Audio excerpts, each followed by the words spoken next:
నేటి రాశి ఫలాలు. ధనుస్సు రాశి వారికి ఈరోజు నూతన వ్యవహారాలు ప్రారంభించి సకాలంలో పూర్తి చేయగలుగుతారు.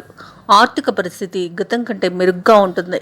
సన్నిహితుల నుండి అరుదైన ఆహ్వానాలను అందుకుంటారు. విద్యార్థులు యొక్క ప్రతిభ అనేది వెలుగులోకి వస్తుంది. పలుకుబడి కలిగిన వారితో పరిచయాలు విస్తృతమవుతాయి. ఇక మొత్తంగా చూసుకుంటే ధనుసు రాశి వారికి ఈరోజు ఆర్థిక ప్రయోజనాలు అనేవి మెరుగవుతాయి. ఆభరణాలను కొనుగోలు చేస్తారు. ఆకస్మిక ధనప్రాప్తి అయితే కలుగుతుంది. విద్యార్థులకు అనుకోని అదృష్ట యోగం అనేది కలుగుతుంది. వారికి పోటీ పరీక్షల్లో ఉత్తీర్ణులు అవ్వడం కానివ్వండి, అనుకున్న చోట్ల సీట్లు లభించడం కానివ్వండి, రివార్డులు లభించడం కానివ్వండి జరుగుతుంది ఈరోజు. అలాగే వ్యవసాయదారులకు పంట లాభం అనేది ఉంది.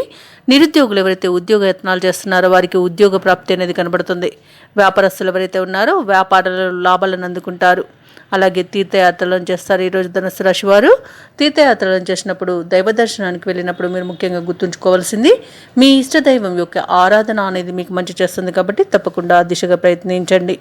ఇక ఈరోజు అన్ని విధాలుగా ధనుసు రాశి వారికి కుటుంబ సభ్యుల సహకారం అనేది అందుతుంది. అలాగే సంతాన వివాహ వేడుకలపై చర్చలు అనేవి జరుపుతారు.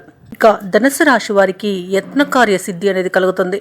వాహనాలను, ఆభరణాలను కొనుగోలు చేస్తారు. ధార్మిక కార్యక్రమాల్లో పాల్గొంటారు. చిన్ననాటి మిత్రులను కలుసుకుని విందు వినోదాది కార్యక్రమాల్లో పాల్గొంటారు. ఈరోజు మొత్తంగా చూసుకుంటే ఆదాయం మరింత పెరుగుతుంది. ఇంటిలో శుభకార్య నిర్వహణలపై చర్చలు చేస్తారు. వ్యాపార వాణిజ్యవేత్తలు ఎవరైతే ఉన్నారో వారి యొక్క వ్యాపారాలలో మరింత లాభాలను గడిస్తారు. ప్రభుత్వ ఉద్యోగస్తులు ఎవరైతే ఉన్నారో వారి పని ఒత్తిడి తగ్గి ఊరట చెందుతారు. సాంకేతిక నిపుణులు, పారిశ్రామికవేత్తలు ఎవరైతే ఉన్నారో వారి శ్రమకు తగిన ఫలితం అనేది ఈరోజు పొందుతారు. విద్యార్థులు విజయాల వైపు పయనిస్తారు. మహిళలకి ఆస్తి మరియు వాహన లాభాలు కనిపిస్తున్నవి. ఈ ధనుసు రాశి వారికి ఈరోజు అదృష్ట రంగులు కాఫీ మరియు తెలుపు, ప్రతికూలమైన రంగు ఎరుపు. ఈరోజు ధనుసు రాశి వారికి అదృష్ట సంఖ్య 8. ఈరోజు ధనుసు రాశి వారు శ్రీ వెంకటేశ్వర స్వామిని పూజించడం వలన మంచి శుభ ఫలితాలను పొందుతారు. అలాగే పనులలో వచ్చే ఆటంకాలని తొలగించుకోగలుగుతారు.